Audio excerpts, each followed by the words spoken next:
Movie start होती है और हम एक कपल को देखते हैं जो अपने हॉलीडेज में छुट्टियां मनाने के लिए जाते हैं। हस्बैंड का नाम यान और वाइफ का नाम सुमिंता था। कपिल अपनी जगह पर पहुंच जाते हैं। वो लोग देखते हैं वहां पर एक कार पहले से थी, मतलब उस जगह पर पहले से कोई पहुंच गया था। वहां पर एक टेंट भी लगा था। वो लोग सोचते हैं ये टेंट उन्हीं का है जिनकी वो कार है। फिर यान अपना भी टेंट लगा लेता है। जब शाम को सुमिंता बैठी थी तब वो देखती है कि टेंट में अभी तक कोई नहीं आया। सुमिंता थोड़ी परेशान होती है। यान उससे कहता है कि वो थोड़ी देर में आ जाएंगे। कहानी 3 दिनों के पहले की दिखाई जाती है। पहले वाले टेंट की फैमिली खुशी खुशी रह रही थी। उनमें रॉबर्ट, मार्गरेट, एमिली और उनका छोटा बेटा ओली है। वो लोग वाटर पार्क देखने के लिए जा रहे थे, लेकिन एमिली वहीं पर रुक जाती है और उनकी एक फोटो खींच लेती है। एमिली के मॉम डैड वाटर पार्क की तरफ निकल जाते हैं। कुछ देर बाद एमिली को कुछ आवाजें आने लगती हैं, जिस वजह से वो कार में जाकर सो जाती है। तभी वहां पर 2 लोग आते हैं, जर्मन और जॉक। वो लोग एमिली को कार के अंदर देखकर उसके बारे में सोचने लगते हैं। इसके बाद जर्मन टेंट की तरफ जाता है, वो देखने कि एमिली के साथ कौन कौन है। उधर जॉक एमिली को कार से निकलने को कहता है। एमिली जॉक को कार से दूर रहने को बोलती है। वो जॉक उसे धमका के कार से निकलने को बोलता है। एमिली कार का हॉर्न बजा देती है। हॉर्न की आवाज उसकी फैमिली भी सुन लेते हैं। रॉबर्ट एमिली की तरफ भागकर आता है। इधर जर्मन भी हॉर्न की आवाज सुन लेता है। वो भी भागकर कार की तरफ आता है। जॉक अपनी गन निकालकर एमिली के ऊपर पॉइंट करता है और कार से निकलने को कहता है। एमिली कार से डरती हुई निकलती है। तभी वहाँ पर रॉबर्ट आकर एमिली को बचाने की कोशिश करता है। तभी जर्मन उसे शूट कर देता है। उधर मार्गरेट भी देख रही थी। वो ओली को टेंट के पीछे छुपाकर उन लोगों पर हमला कर देती है।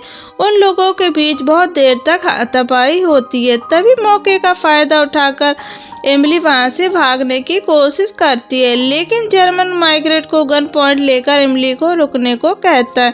एमिली रुक जाती है। वो लोग रॉबर्ट को एक पेड़ से बांध देते हैं।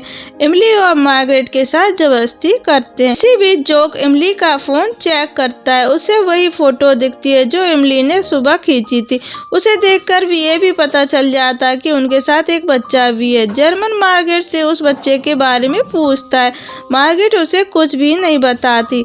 जर्मन रॉबर्ट के सर पर एक कैन रखकर जॉक को कैन पर शूट करने को कहता है। जॉक जब भी निशाना लगाता रॉबर्ट का सर हिल जाता। जॉक को गुस्सा आता। वो कैन को छोड़कर रॉबर्ट के सर पर शूट कर देता है। फिर सभी को मार देते हैं। इसके बाद वो लोग ओली को मारने टेंट में जाते हैं और उसे ढूंढने लगते हैं, लेकिन ओली अपने मॉम डैड को ढूंढते ढूंढते जंगल में चला गया था। उन्हें ओली नहीं मिलता। अब मूवी वापस प्रेजेंट में आती है। हम देखते हैं सुमिंता को वहाँ रुके 1 दिन हो गया था। वो सुबह देखती है कि पास के टेंट में अभी तक कोई नहीं आया था।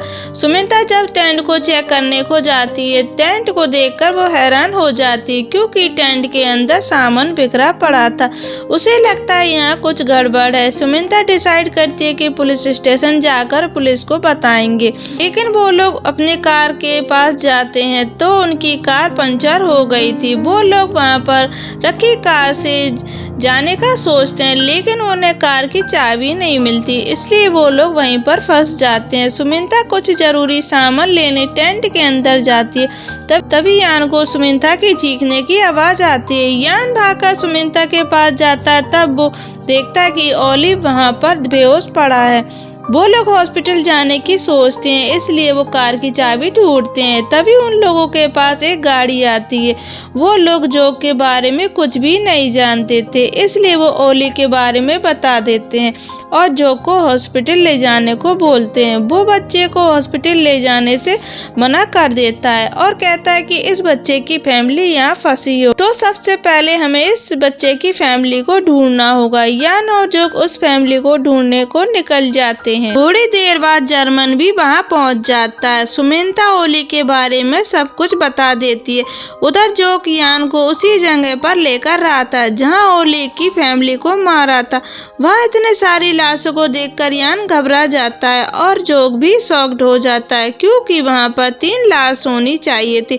अभी वहाँ पर 2 ही लाश थी। जोक यान को लेकर तीसरी लाश को ढूंढने लगता है। कुछ देर बाद ढूंढने के वे बॉडी मिल जाती है। वो मार्गरेट थी और वो अभी तक जिंदा थी। यान उसे चेक करके उठाने की कोशिश करता है, तभी जोक मार्गरेट पर गोली चलाकर मार देता है। ये देखकर यान बहुत डर जाता है। तब उसे सारी सच्चाई का पता चल जाता है।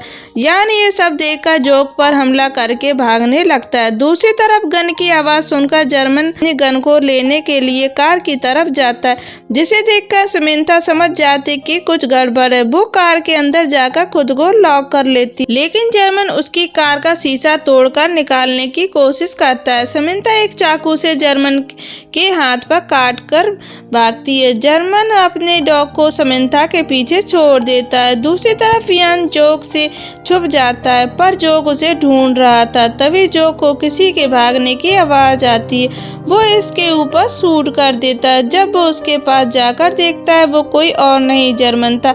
जोक जर्मन की मौत से बहुत दुखी हो जाता है। तभी उसे सुमित्रा नजर आती है। वो ओली को लेकर भाग रही थी। जर्मन सुमित्रा का बहुत पीछा करके उसको पकड़ लेता है और ओली को फेंक देता है और सुमित्रा को टेंट के पास लाकर बांध देता है। फिर सुमित्रा को टॉर्चर करता है और यान को निकलने को कहता है, लेकिन यान बाहर नहीं आता।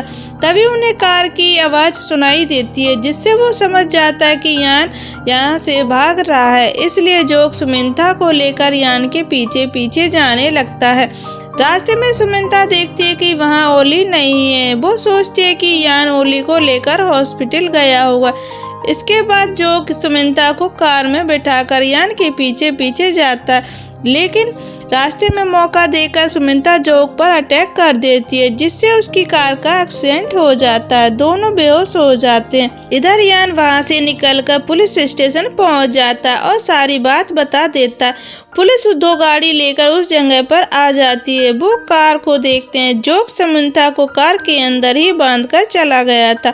पुलिस कार की तरफ बढ़ती है, तभी जोक उन लोगों पर गोली चला देता। पुलिस वाले मारे जाते हैं। जोक जानता था कि यान पुलिस को लेकर जरूर आएगा, इसलिए वो छुपकर उनका इंतजार कर रहा था। ये सब देखकर यान भागने की कोशिश करता। जोक उसके हाथों पर गोली चला देता है। जोक यान और सुमित्रा दोनों को पकड़ लेता है और सुमित्रा के ऊपर गन पॉइंट करके कार चलाने को बोलता है। जोक जख्मी था, इसलिए सुमित्रा को कार चलाने को बोलता है। सुमित्रा भी कार चलाने को मान जाती है। कुछ दूर जाने के बाद सुमित्रा कार को पलट देती है। सुमित्रा कार से निकलती है और वहां पर पड़ा एक बड़ा सा पत्थर उठाकर जोक के सर पर मार मार कर जख्मी कर देती है। फिर सुमित्रा वहीं पर बेहोश हो जाती है। जब वो होश में आती है तो वो अपने आप को हॉस्पिटल में पाती है। वो यान को ढूंढने लगती है। तभी पास के रूम में ही उसे यान मिल जाता है, जो अभी ठीक था। अब सुमित्रा को वो बच्चा याद आता। वो उसे ढूंढकर अपने पास रखने का निर्णय लेती है और यहीं पर यह मूवी खत्म हो जाती है। Thank you for watching friends.